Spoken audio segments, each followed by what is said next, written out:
what if thinking is very dangerous. And the reason why it is because your nervous system doesn't know the difference between what if and what is. So if you're watching a scary movie, your palms are sweaty and your heart starts beating really fast and you get on the edge of your seat and you want to jump off the couch and run out of the room, your nervous system is turned on because your nervous system doesn't know that it's not real. It thinks that what you're watching on TV is happening. Welcome back to the Sunshine Cafe. I'm Lisa Roars, your host, and hey, thanks for joining me today. I'm here just to pour some positive back into your day with practical tips and stories to encourage and inspire. So let's dive in. Hey friends, and welcome back to the Sunshine Cafe. I'm Lisa Roars, your host, and today I have a super great guest that I'm excited for you to meet. Her name is Deborah Cobb. She's an integrative healthcare practitioner and also a nervous system specialist, and she's got over 20 years of experience helping people find calm and balance in their bodies. After walking through her own journey of anxiety and panic, Deborah discovered that there's a powerful connection between the nervous system, the mind, and our overall well-being. So now she teaches this, and she teaches people how to move from stress to peace, and she does this through a couple of ways. She has a course called Regulate and Thrive, and she also has a community called Rooted and Rising. You are going to love her. She's just so sweet, so kind. She has a great heart, full of wisdom, and she makes science really feel simple and filled with so much hope. So let's dive into this great conversation. Hello and welcome back to the Sunshine Cafe. I am Lisa Roars, your host, and today I have a beautiful friend with me who is going to help us dive into some serious problems that all of us are facing these days related to our nervous system. Really interesting stuff. You're going to learn a ton. So Deborah Cobb, welcome to the show. Thank you so much for having me. I'm excited to be here. This is a topic that's really taken on a lot of interest of late because most people don't realize what's happening and how holistic, how interconnected everything in our bodies is. And so tell us first, because I'm familiar with parasympathetic and sympathetic nervous system, but a lot of people aren't, and they're kind of big words. So let's talk about some definitions, and then I'd love to dive into your story a little bit and find out how you got into doing what you're doing. Absolutely. So when we say nervous system, like that kind of encompasses a lot, right? Because when you touch something, that's your nervous system, your sensory nerves, you have different parts of your nervous system. But really when we're talking about nervous system regulation, what we're talking about is the autonomic nervous system. And you can also think of it as like the automatic nervous system. It's things that are happening behind the scenes that we're really not in control of all the time. But it's the regulation of our heart. It's the regulation of our digestive system. It's the regulation of our response to threats specifically. So basically, your autonomic nervous system is constantly trying to decide whether or not you are safe. Right. If you are safe, then that is what allows you to be in your parasympathetic nervous system, which we also can know as rest and digest. That is when you are at ease. That is when you're calm. That's when you're fully in your body. You're digesting your food. That's when you're most relaxed. If your nervous system, however, thinks that there is a threat, then it puts you into the sympathetic nervous system. And the first part of that we call fight or flight. So that is when all of a sudden, maybe you're nervous about something, and so your heart starts beating faster, and your palms get sweaty, and you're breathing a little bit faster and up into your chest, and you get knots in your stomach, and you get this feeling of like, I want to get out of here. And so that's your fight or flight response. But something that a lot of people don't realize is it continues from there, because if you are unable to fight or flee, then your body will put you into something called the freeze response, which is kind of your shutdown mode. You'll actually disconnect. You go numb. You stop feeling. And we see this in animals. So I always love using the example of a zebra. It's eating grass. It's hanging out in the grass. It's calm. It's in its parasympathetic nervous system. It's just doing its thing. It's happy. And then it gets a scent of a lion. And all of a sudden now, there's danger. I think there's danger nearby. And its nervous system starts to tick on the processes in its body that it needs to be able to get away. And then it sees the lion, and the lion charges it. Now it's full blown in its sympathetic nervous system, right? Fight or flight. It's going to try and get away as fast as possible. So the nervous system is focused on, let's make sure the heart has all the oxygen that it needs. Let's make sure the muscles have all of the energy that it needs so that I can get away as fast as possible.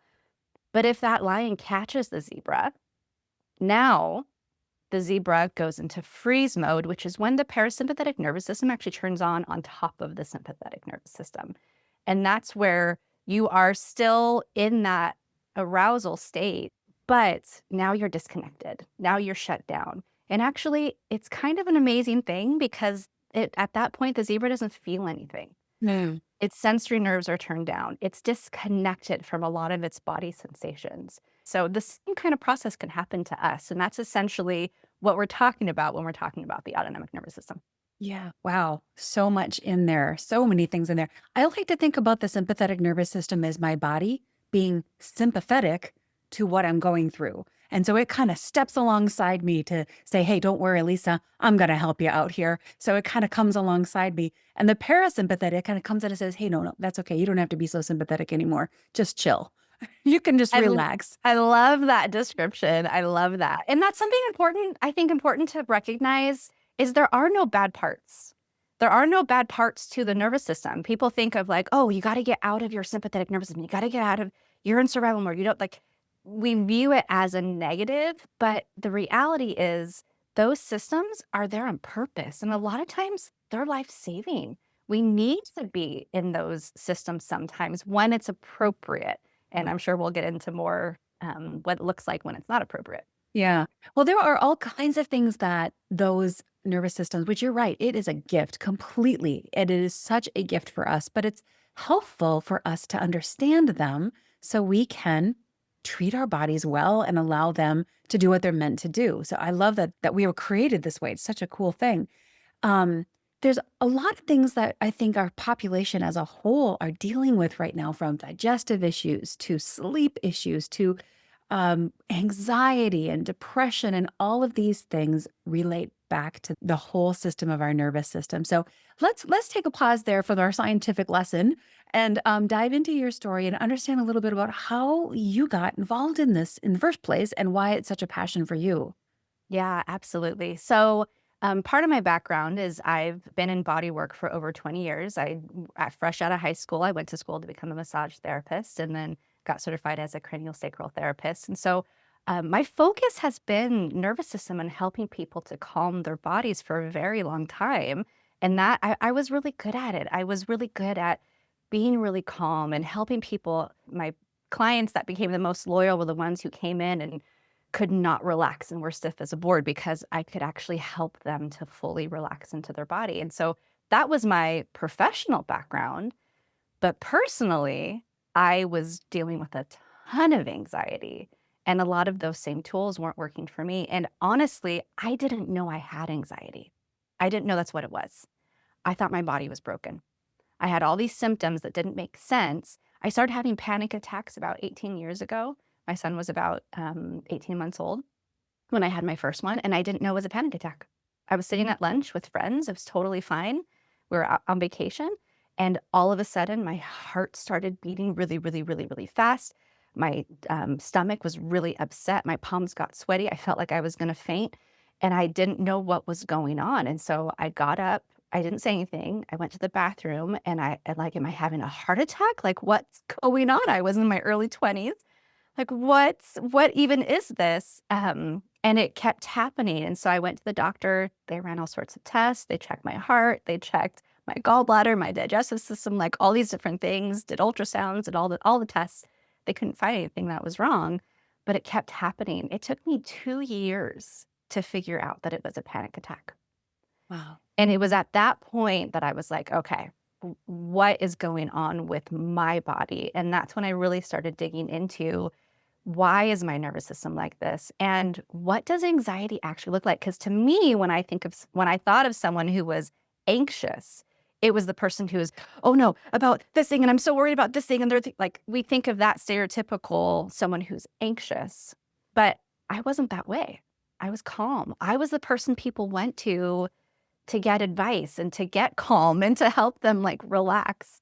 I was that person. I was centered. I was no, I was okay. I was fine, not realizing that I was stuck in functional freeze for a very long time. So, this is part of why I get so passionate about this, because it took me a good 15 years to really get to a place to where I was actually regulated, to figure out what my specific body needed and all of the different pieces that were impacting me.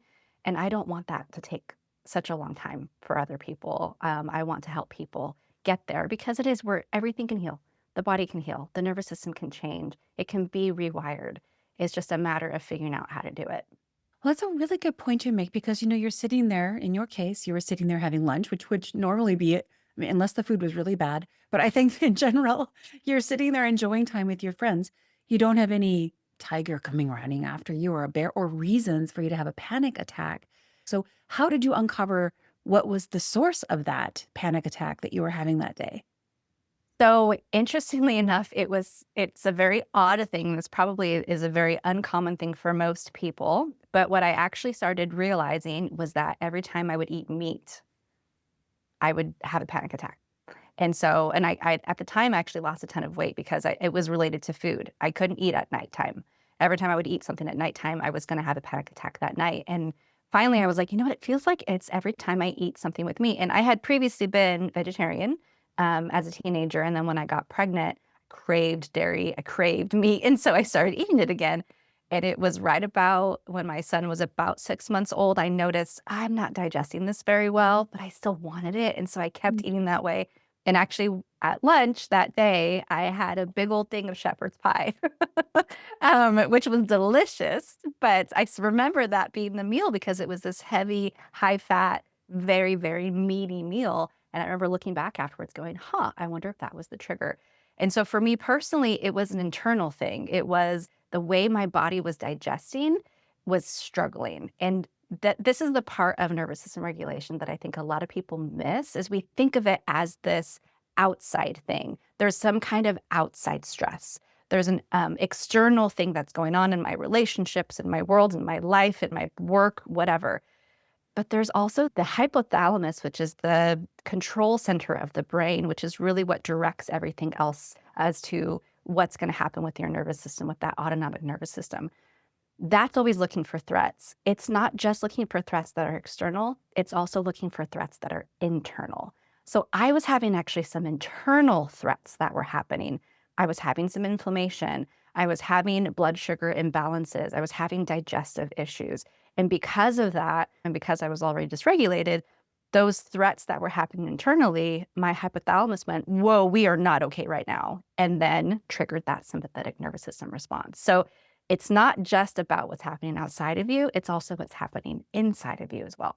Yeah. Well, our bodies are made up of trillions of cells, right? And there's these communities, I like to call them little communities of things happening inside of us all the time that we don't realize. And so when we have something that triggers an allergic reaction, or we have something that is more of a toxic thing that something in the air that we're breathing, or a food that we're eating, or even like the EMFs around us, those little systems inside us are like, oh, we've got an invader. We have to protect it.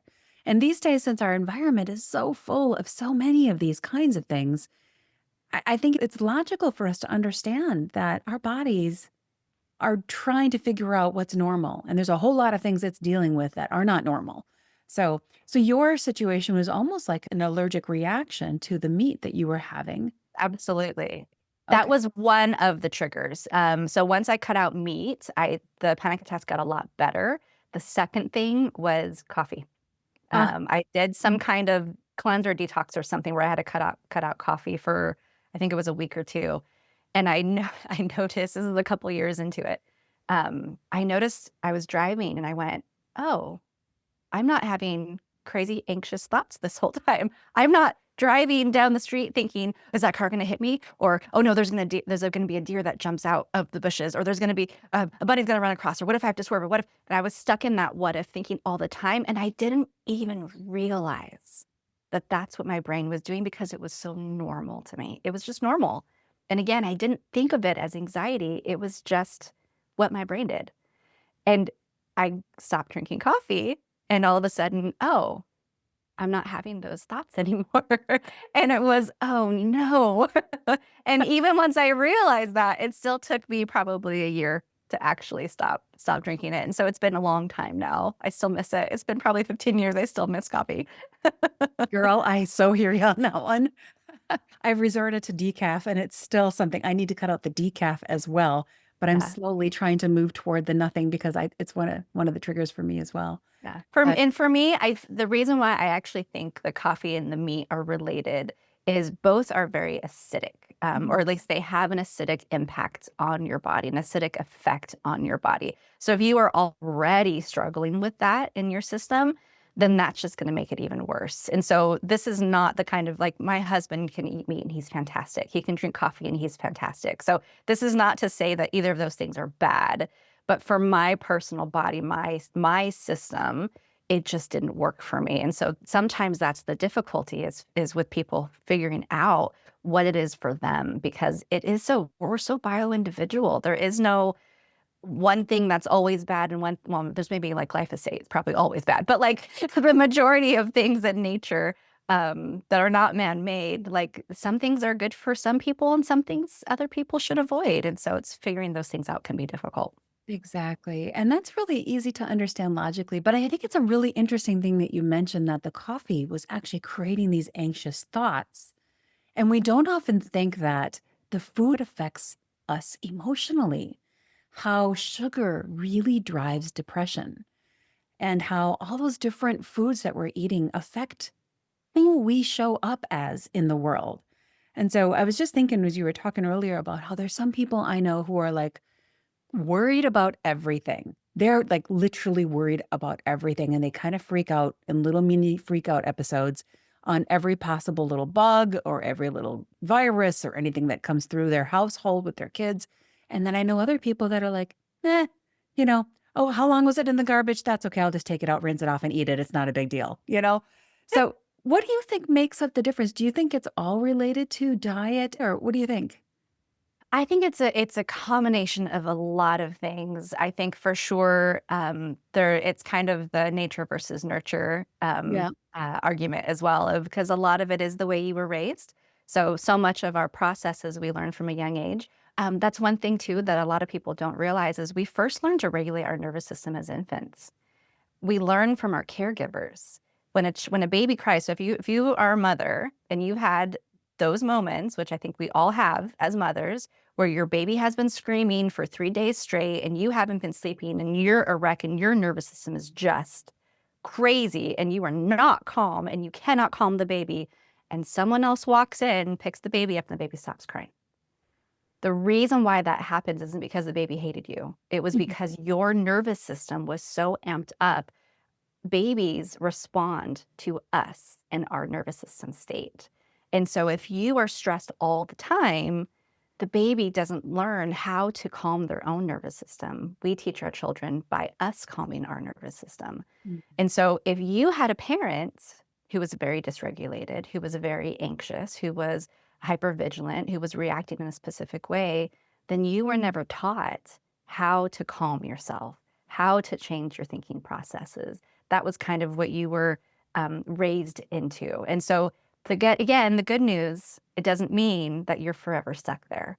It just means you haven't learned it yet. It's always possible to rewire the nervous system, to learn how to move into those safer spaces, how to feel safe in your body, how to calm yourself when you have those moments of anxiety. It's absolutely possible to get there, but that's just one of the things that can be a trigger. On top of that, of course, there's the environmental piece. Again, if internally you are unhealthy, if internally you are toxic, maybe you were exposed to things when you were little, mold exposure or chemical exposures, or had a super high processed food diet growing up, then that's going to create a specific internal state, which again, your nervous system responds to.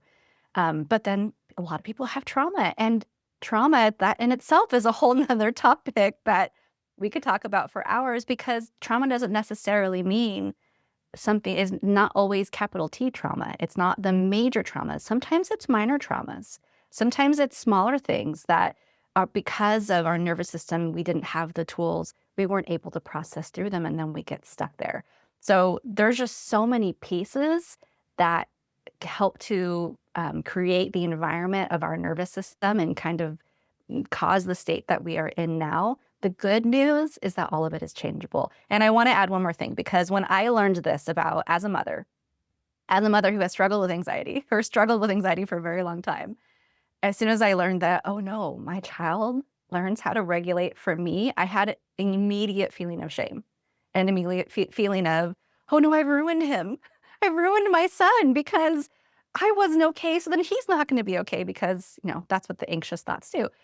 So I definitely want to also mention, if you hear that and you immediately think, oh no, I've ruined my children if I have anxiety, that's not true, because you doing the work now, no matter what age they are, is going to help them to still continue to learn, because it's so changeable, because everything is learnable. You doing the work now is going to have an impact. So it's never too late. Oh my goodness, that's such an encouraging statement. Thank you for that.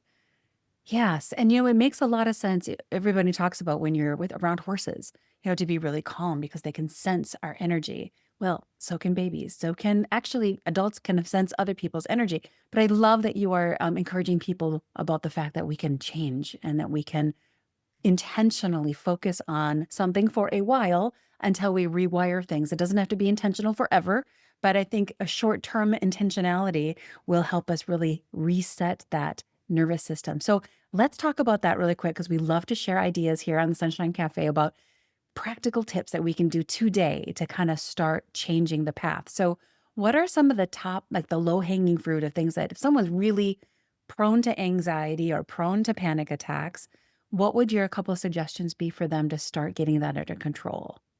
Absolutely. So I would say the number one thing that was important for me was understanding that my body wasn't my enemy. Mm. Because for such a long time, especially with something like panic attacks, and for me, it didn't happen when I was anxious. It didn't happen in moments where it made sense. And so I never knew when it was going to happen. I might have a day where I go out and I'm with friends and everything's totally fine. I had one walking through the woods in the most calming situation possible. All of a sudden, I'm having a panic attack. So for the longest time, I viewed my body as my enemy. And the problem with that, and again, it's very understandable. It's very understandable to feel that way because it is frustrating. It's frustrating when you feel out of control. But the problem when you view your body as your enemy is your nervous system doesn't understand context. It doesn't understand why you feel the way you feel. It only can react to how you're feeling. So when you are telling yourself, even if it's subconsciously, my body is my enemy, then the nervous system is on hyper alert because of that. So I see this all the time as a body worker with massage. If a client comes in and they're frustrated that they're not healing, and say like, their shoulder is hurting and it won't relax and nothing's working and they're super frustrated. As long as they're frustrated, their body's not relaxing, because Mm. their nervous system goes, oh, you're frustrated right now? Okay, well then I better protect. I better stay in protect mode because you're frustrated. Because it doesn't understand that I'm frustrated because you won't relax. The nervous system, again, doesn't understand context, doesn't understand, it can't reason. It can only respond. So when we're stuck in that thinking and we have that frustration, that's going to impact our ability to actually move outside of it. So for me, the key is really understanding what's going on, Got it. understanding what my nervous system is trying to do, and understanding that it's actually trying to protect me. It's trying to keep me safe. That is its goal. It's not broken. It's trying to keep me safe. So that is the first for me, because if you stay doing all the things, if you try all the breath exercises and you do all the things to try and move out of that state, but you still have that mindset, those things aren't going to work. You have to work on that mindset first. So understanding, I think, is the first one. Um, One of the keys, I actually have a reel that has gone viral a couple of times, because I think this is something, especially right now in just the world stage, that has been helpful for a lot of people, is what if thinking is very dangerous. And the reason why it is because your nervous system doesn't know the difference between what if and what is. So if you're watching a scary movie, say, and I think we've probably all had this experience where you're watching a scary or an intense movie, and it's at that point where, like, the girl's opening the door to the basement and the villain's down there. Like, your palms are sweaty and your heart starts beating really fast and you get on the edge of your seat and you want to jump off the couch and run out of the room. Your nervous system is turned on. You are in your sympathetic state because your nervous system doesn't know that it's not real. It thinks that what you're watching on TV is happening. It thinks that it's actually real, even though you're fine, you're safe, you're in your home, like there's no actual threat to you, but your nervous system still responds.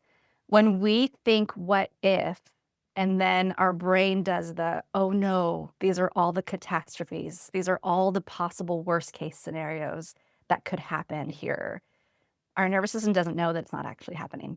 Our nervous system responds as if whatever it is that you're thinking is truly happening right now in this moment. And you will put yourself into a state of fight or flight or freeze because of that thinking. And it's hard not to, because honestly, we're surrounded by um, everything around us is telling us what might go wrong. You Right. turn on the news and they focus. That's something I like to educate on, especially with people. You want to watch the news, you want to stay informed, and it's important to do so. But we also have to know that media is designed specifically to trigger our fear response on purpose, because we are designed to be looking for threats to our survival. Our brain will turn on and will fire off when there's a potential threat. We want to know what the threat is. We want to understand the threat. We want to make sure that that threat's not going to impact us. So when the news starts talking about a potential threat, we tune in. We want to watch that. We want to be engaged with it. When they talk about something that's fun, even though it feels good, our brain doesn't light up as much for that. Right. No, if good news drove ratings, everything would be about good news. Exactly. And so the reason why the news media focuses on the things that they focus on is because of that fear response. And so that's something that's important to recognize and understand, to make sure you're paying attention to how much you're engaging with all of that, to what kind of content you're engaging with, to what you're feeding your brain all the time, and to always be asking, is this something that is happening? Or is this just something that I'm worried about happening? Is this a what if, or is this a what is? Because sometimes that gets us out of that. Wait a second. This isn't a what is. This is as a potential that might not ever happen. And so I'm not going to worry about it in that way. And one of the easy ways to kind of flip your thinking out of that is to change what if to even if. Because when you say what if, your brain automatically starts thinking of all the worst case scenarios. When you say even if, that switches something else on in your brain. Your brain then goes, oh, it wants to find solutions. Okay, so even if that happens, it'll be okay because, and it wants to find a solution to the problem. And it just completely changes the way that feels. It gives you your power back. It makes you realize, I'm capable. I could figure this out. Even if that happened, I could figure it out. Yeah. Yeah, that is powerful. I like that, even if it happens. I've also heard some people say, if you are in one of those who tends to think about that, what if this happens? What if this happens? To remind yourself immediately, what if it doesn't? Right. What if it doesn't happen? Because you're right. And the media is so prone to that negative spin on things. But I liked also about how you're talking about what we're feeding our brain. It's almost like feed the belly, feed the brain. And both of those things affect our mental and our physical health, both things. Feeding our brain affects our physical health. Feeding our belly affects our mental health. I mean, both they cross both. So it's important to Absolutely. remember how much time you're on social media, how much time you're watching the news, how many horror movies are you really watching, and do you really need to maybe go back to the Hallmark Channel for just a few days? You know, Right. those kinds of things. Sometimes you do need the sappy movie to just let your sympathetic parasympathetic the sympathetic nervous system just kind of calm down. Just let it My all come. algorithm is full of cute and funny animal videos. Yeah, I love it. In I fact, love I've it. gotten to the point on TikTok where I think TikTok actually thinks that I have a horse, because I keep getting all different products for horses, because I stop and will watch any horse video or any farm animal video. And so I'm actually getting ads for farm equipment. It's so funny. But you're right. Those watching wild animals or watching just animals out at a farm are just so peaceful. There's something very peaceful about it. So yeah, I love that. So you were talking about switching our mindset too. Do you suggest people do like on the shoulder thing when you said when you're just mad at the shoulder because the shoulder won't relax? And do you suggest that people do like verbal affirmations through that, or how do people switch their mindset if they're kind of have a few decades of being angry at their body? Absolutely. That's a great question. So one of the things that we like to start with is just awareness, because awareness is usually the first step of because we don't want to ignore how we feel because again, it's very valid. It's valid to be frustrated when you've been struggling with something for such a long time. There's nothing wrong. There's no wrong emotion. There's no bad emotion. So we don't want to sweep the emotions under the rug and pretend like they're not there. We want to acknowledge them, but we want to just become aware of, okay, what situations am I reacting to? At what different times of the day and what different scenarios is this coming up for me? And sometimes just writing down how you're feeling, noticing what that feels like in your body, noticing your reaction. What are the after effects? And so bringing your awareness into your body is huge. So again, as a body worker, I can always tell when someone is trying to relax because their whole body stiffens up. Like everything, like all their muscles, and I can see them and I can see they're trying to breathe and they're laying there and they're not relaxed at all. And the reason why that's happening is because they're telling themselves in their brain, okay, just relax, just relax. Stop thinking about that. Don't think about that. Just relax, just relax. They're doing that and they're stressing themselves out because again, the nervous system doesn't reason, it doesn't understand, it can't hear you. It's That just sounds like me react trying to to go to what you sleep do. at night. Right, exactly, exactly. The same thing can happen at night when you're trying to fall asleep. And the more you're stressed about it, the more you're going to stay awake. So instead of trying to force yourself into something, what I always tell people is don't try to relax. What I want you to do instead is notice what you're feeling. Notice your thoughts. Just watch them as if they're floating by. You don't have to grab onto any of them, just watch them float by. And then I want you to feel all of the sensations in your body right now. What does it feel like to be laying on the massage table? What parts of your body are you noticing are like heaviest on the table? Do you have pain somewhere? That's okay. Notice it. Does it have a shape? Does it have like, could you picture it? Could you picture that it had a shape? Does it have a color? What's the specific sensation? Notice all the different sensations all throughout your body. And the second someone starts doing that, starts just noticing instead of trying to force it, their whole body relaxes. Mm, that's really, and that's something we can do just sitting in your office chair or your couch at home or wherever anyone's listening to this from.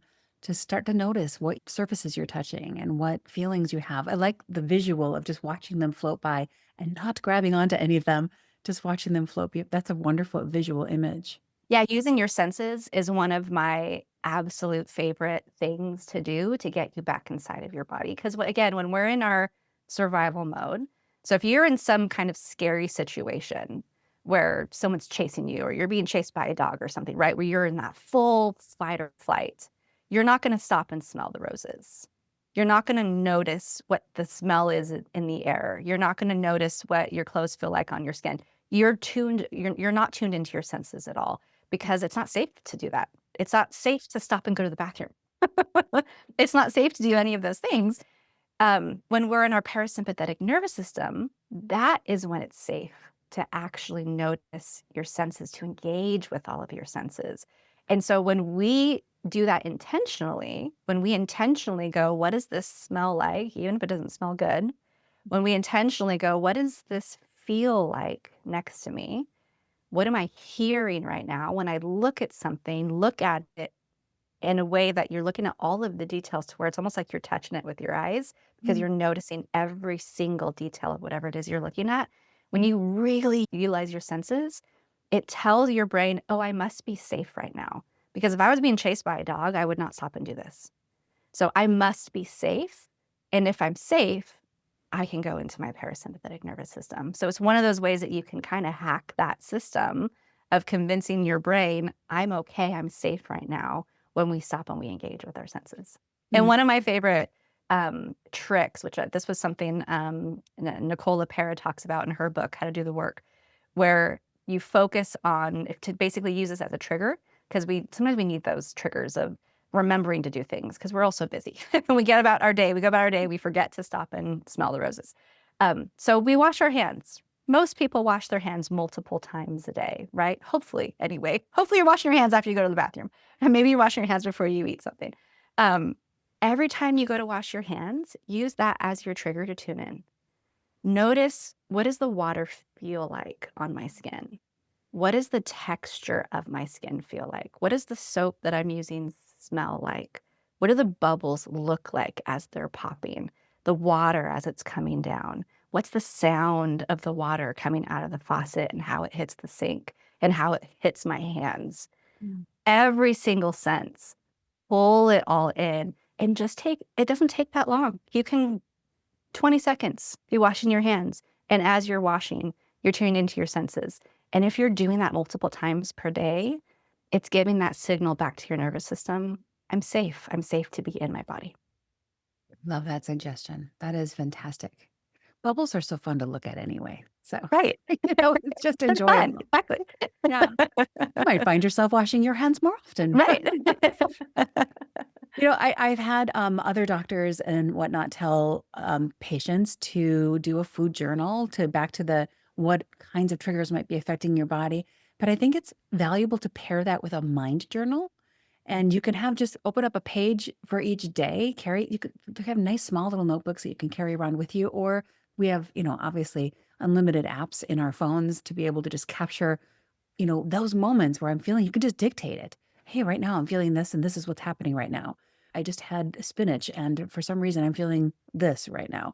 So, I mean, those kinds of things really help you look back over a series of days, a couple of weeks, and start to recognize patterns. Oh, every time I have spinach, I have this issue. I didn't even notice it because, like to your point, we weren't aware.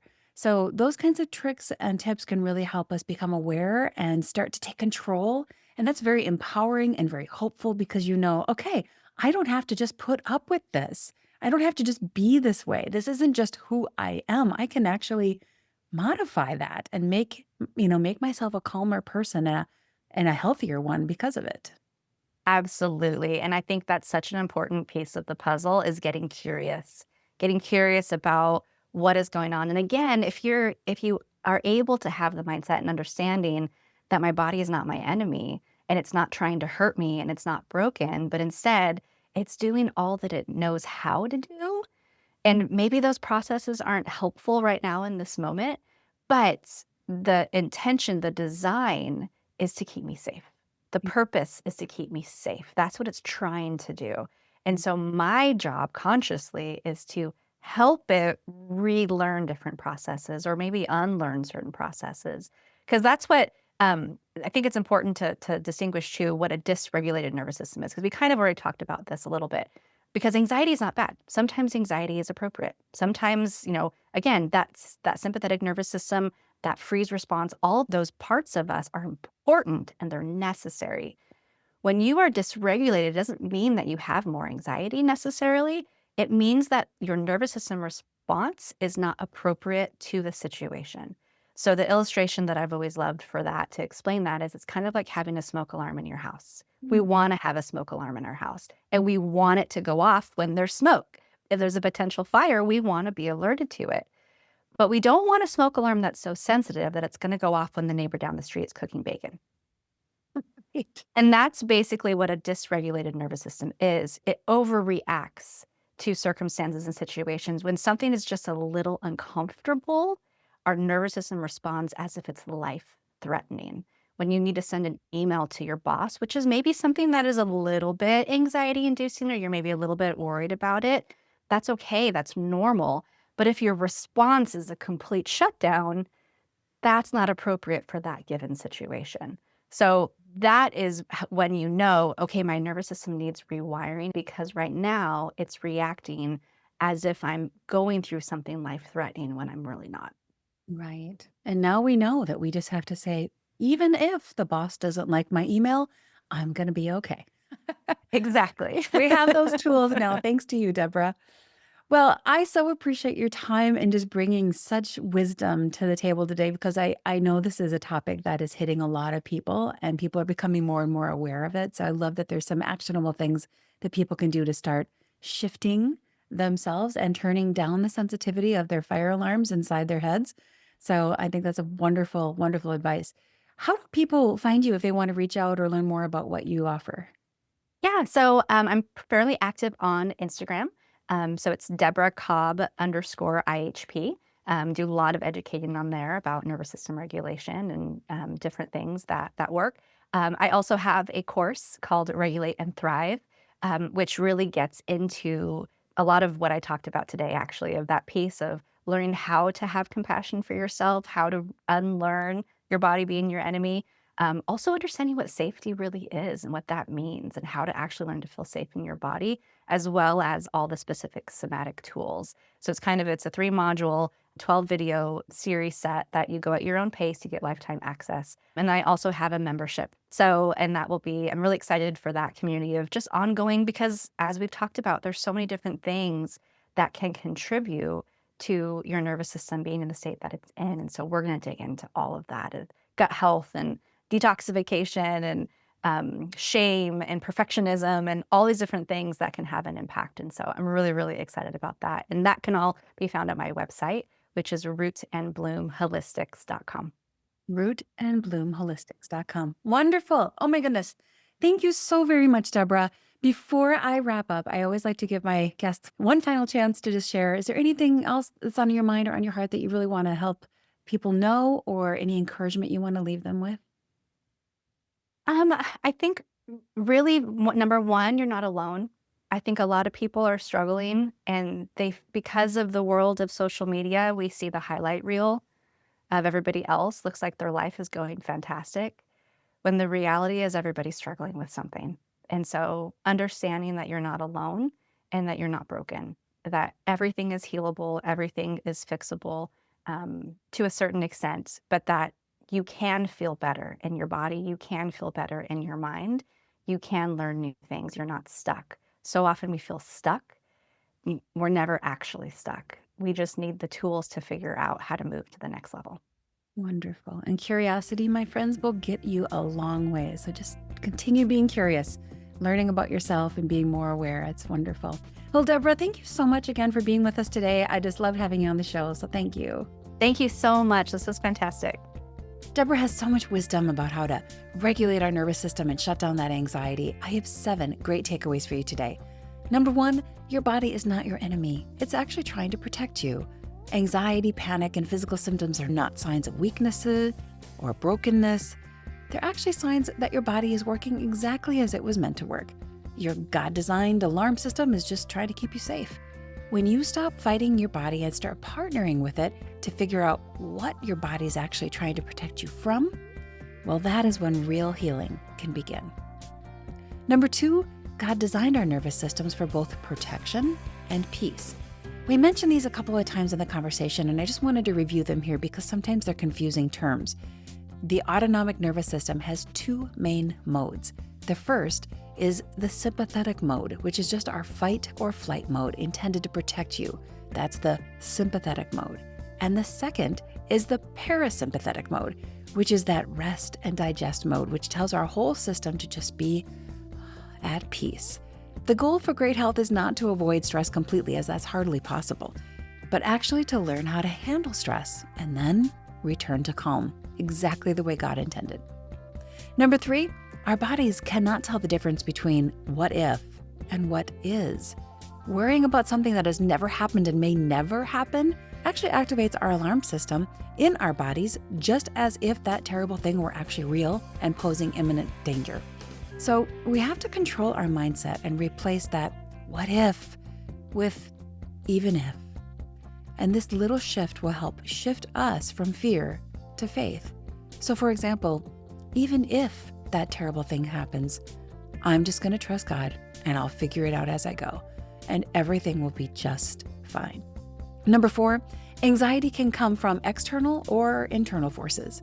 Inflammation, gut issues, or even certain foods like highly acidic foods or caffeine can actually spark anxiety or create a panic attack. We don't talk about that all that often, but it's hard to imagine that things can just come like that from food, but it does. Healing the nervous system often starts with taking a closer look at what's on our dinner plate, what kind of nutritional intake do we have, and having a high sense of emotional awareness so we know exactly where we're at. Number 5, the good or great news is you can rewire your nervous system. The body and the brain are so adaptable, so adaptable.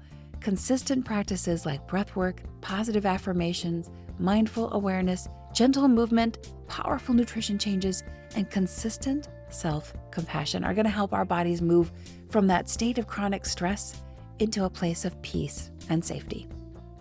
Number 6, feed your mind like you feed your body, assuming you're feeding your body well.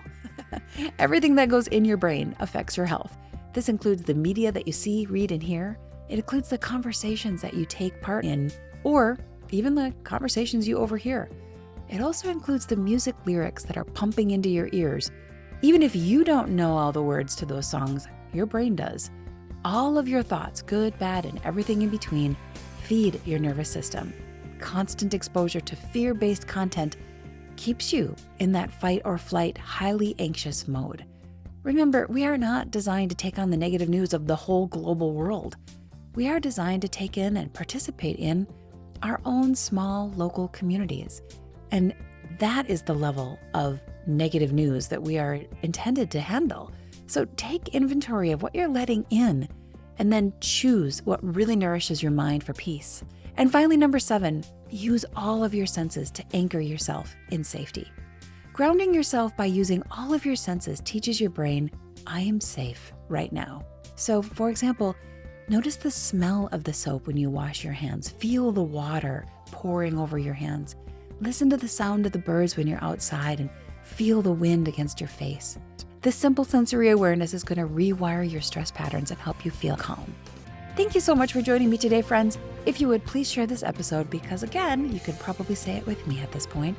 You never know what kind of encouragement might be in our conversation that someone else needs to hear. So pass it along, like it, share it, and subscribe. Together, we can flood the world with more encouragement. So until next time, my friends, stay encouraged, be inspired, and I'll see you right back here next time at the Sunshine Cafe.